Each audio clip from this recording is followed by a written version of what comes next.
ये मेरे लिए बहुत इज़्ज़त अफ़ज़ाई है और शुक्रगुज़ार हूँ अल्लाह का कि आप लोगों के दिल में मेरे लिए कुछ गोशा मौजूद है।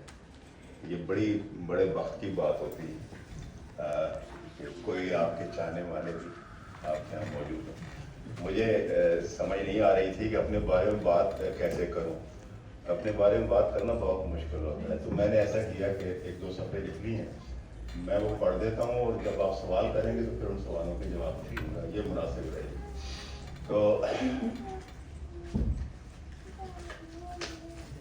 मन आनम के मन दानम इसका उन्वान है जो तहरीर मैंने छोटी सी लिखी। सबसे पहले मुझे ज़ुबान और अदब की खिदमत पर कौमी सतह पर मामूर अदारा फ़रोग़ कौमी ज़ुबान के सरबराह और उनके माउनीन का शुक्रिया अदा करना है, जिन्होंने ज़ुबान और अदब के एक तालिब इल्म के साथ मुकालमे की इस नशिस्त का एहतमाम किया। मुझे यकीन है कि इस इज़्ज़त अफ़ज़ाई का सबब इसके अलावा और कुछ नहीं है कि मैंने अपनी ज़िंदगी की तरजीहात मुरतब करते हुए उर्दू ज़ुबान अदब को सबसे ऊपर रखा, और शायद ही कोई ऐसा लम्हा गुजरा होगा कि मुझे इन तरजीहात की तरतीब कायम करने के लिए उस जुनून का हाथ सख्ती से थाम कर न रखना पड़ा हो जिसकी जन्म गुट्टी मेरे हलकूम में टिपका दी गई थी। यह जुनून मुझे खींच घसीट कर आगे चलने वाला भी रहा और मेरे अंदर रच बस भी गया है। शाह तुराब अली कलंदर ने कहा था, सोई चुनरिया रंग दे मौका और अंग्रेज रंगीले यार। तो यूं है कि मेरी सच्ची तलब ने मुझे अंदर बाहर से इस इल्मी और अदबी फिजा के रंग में रंग दिया है, वरना आपकी नज़र एक ऐसे शख्स पर कैसे पड़ सकती है जिसने ज़िला अटक की कदीम तरीन मगर मरकज़ के निसियान में पड़ी हुई तहसील के हेडक्वार्टर पिंडी खेब में पौने 68 साल पहले एक ऐसे खानवादे में जन्म लिया था जिसके सरबराह मुताले के तो रसिया थे, मगर इस बड़े समेत ख़ानदान को कोई फ़र्द अदीब न था। मेरे वालिद मोहतरम सियासी समाजी कारकुन थे, मज़हब, मुल्क और अपनी तहजीबी अक़दार से वाबस्ता, और इसी सबब से अपने इलाके के मुअज़्ज़ज़ीन में शुमार होते थे, मगर इस दायरे से बाहर कोई पहचान न रखते थे। मैंने हार्टिकल्चर यानी बकौल सैयद ज़मीर जाफरी बुस्तानियत की तालीम पाई थी और रिस्क कमाने को बैंक में हिस्सों से खेलते सुबह से शाम करता रहा था।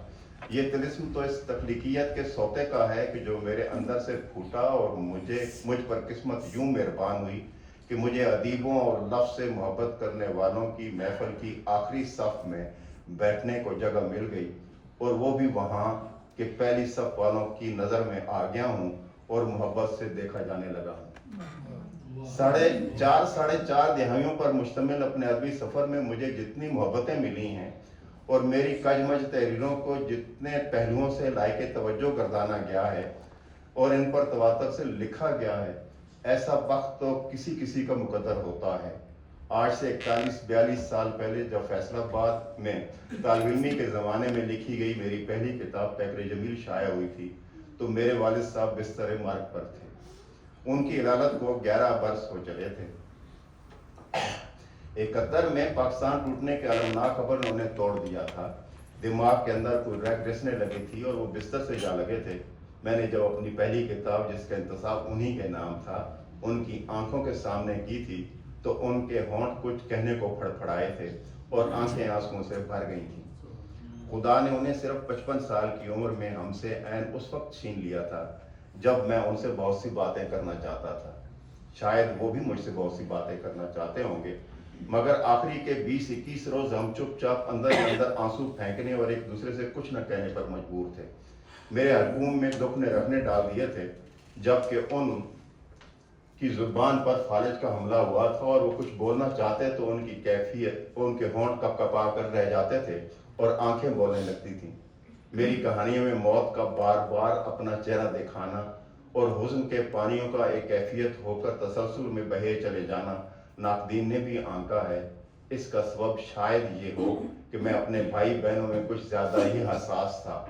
मुझे खुशियाँ लम्हों का खेल लगने लगी थीं, बिल्कुल पानी की सतह पर तैरते उस आधे बुलबुले जैसी जो कुछ रंग उछाल कर फूट जाता है। आसाइशों के लिए अरकान होना न जाने कब से मेरे लिए ज़िंदगी की तौहीन के मुतरादिफ हो गया था, और बर्दाश्त की गई अजियतें, दुख और दर्द मेरे वजूद में तय बतय जगह बनाने लगे थे यूं जैसे हमारी पीढ़ी की माएँ एक मौसम गुजरने पर जस्ती पेटियों में लिहाफ तय बतय सेंध कर रखती हैं और फिर से वैसे ही तक मौसम ने आ लेना होता है और ये पेटियां फिनाइल की गोलियों की बरसात के साथ खुल जानी होती हैं। तो यूं है कि मेरे इन दुखों को न कीड़ा लगता है न ये मरण जोगे मरते हैं। शम्स रहमान फारूकी ने मेरे नावल मट्टी आदम खाती है को पढ़कर कहा था, दुख शायद सब कुछ सिखा देता है। मैंने अपनी जिंदगी के तजर्बे से सीखा है कि आदमी का वजूद उस टीन के बक्से जैसा नहीं होता जिसे बाहर से जंगार खाता रहता है। अगर ये महज मादी वजूद होता तो इसमें वो रूह क्यों कर समाती जो वजूद के मुख्तलिफ मरातब कायम करती है। इन मरातब वजूद से कन्नी काट कर जिंदगी गुजारना तो गोया हैवानी सतह पर जिंदगी करना है। जॉन मैकमेरे की जुबान में ये मशीनी अखलाक की गलती है कि इंसान को मादी जिस्म समझा जाए और मुआशरती अखलाक का धोखा है कि इसे नामियाती वजूद कह डालें। मैं अगर लिखता रहा हूँ तो यूं नहीं है कि ऐसा मेरा शौक था और मुझे अदीब कहलवाना था, बल्कि ये मेरे वजूद की तांग रही है कि इस गुत्थी को सुलझाऊं और इस गिरा को खोल पाऊं जो मेरे अंदर कहीं पड़ी हुई है। मुझे यूं लगता है जैसे इंसानी जिस्म एक सांचे और शिकंजे जैसा है और इंसानी फितरत इस सांचे की कैद को कबूल करने से इनकारी है। वो इस कैद से बाहर जस्त लगाती है, महज एक बार नहीं।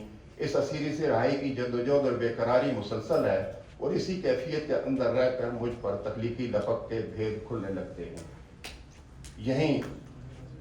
यही मैं वही बात दोहराना चाहता हूँ जो अपनी खुद नविश खुशबू की दीवार के पीछे में भी एक मकाम पर कह रखी है, यही कि जूं जूं उम्र बढ़ती रही है मैं ये राज भी पा गया हूँ कि मेरी जंग मेरे अपने साथ है। मैं किसी और से गुथम गुथा नहीं, अपने ख्यालात और अपने नजरियात के साथ हूँ। ये जंग मेरे अपने वजूद के साथ भी रही है कि मैं इसे गीली चटनी मट्टी की तरह गूंथता रहा। शायद ये बात नादुरुस्त कह गया हूँ। जब मैं अपने वजूद से अलग नहीं तो मेरा इसे गूंथ कर एक सूरत दे लेना क्यों कर मुमकिन हो सकता है। मेरा वजूद तो कहीं और से गूंदा जा रहा है, वहां से जहां मेरा बस नहीं चलता। मुझे 2-4 ममालिक घूमने का और लोगों से मिलने का इत्तेफाक हुआ। ऐसे लोगों से बातचीत का मौका मिला कि उन्होंने मेरे ख्यालात को बुलो कर रख दिया, जैसे चाटी में दही बुलोते हैं। मैंने हुकूमतों को बनते टूटते देखा, सियासतदानों और मजहबी पेशवाओं के चेहरे से निकाब उलटते देखे। मैंने अपने साथ के लोगों को बिछड़ते देखा और जाना कि सब कुछ नापायदार है। सबसे ज्यादा नापायदार और खोखला तो मैं खुद था। सारी उम्र आग में मट्टी के पक्के हुए कूजे की तरह खन खन बोलता रहा, उस कूजे की तरह जिसे बलाकर टूट जाना था। ये नापायदारी मुझमें में थी और मेरी फिक्रियात में भी, और मुझे एतराफ़ है कि यही वो इलाका है जिस पर मुझे बहुत घमंड रहा है। मेरे तजर्बात में वो दुनिया आती चली गई जो तनव्वुआत और हैरतों से भरी हुई है, और जिस जिंदगी का तजर्बा और मुशाहिदा मुझे हो रहा है वो इम्कानात का दूसरा नाम थी। अब मेरे लिए जिंदगी शिकस्त या फतह का नाम नहीं रहा। कोई मुझसे आगे निकल रहा है या मेरे ताक़ुब में है, इससे क्या फ़र्क पड़ता है जब मैं किसी से मुकाबले में था ही नहीं। तो कोई मुझसे मुकाबला करता रहा हो तो मैं उससे कनी काट कर एक तरफ हो रहने का हुनर सीख लिया है। मैंने देखा था कि लिखने वालों में एक मुसाबकत का सिलसिला चल निकलता है जो मुखासमत पर मुंतज होता है। मेरे यहाँ भी ये मनफी जज्बा रहा था, मगर मैंने बड़े यत्नों के बाद इसे अपने वजूद से बेदखल कर दिया है। इसमें कुछ ताखीर हुई मगर ये काम हो गया।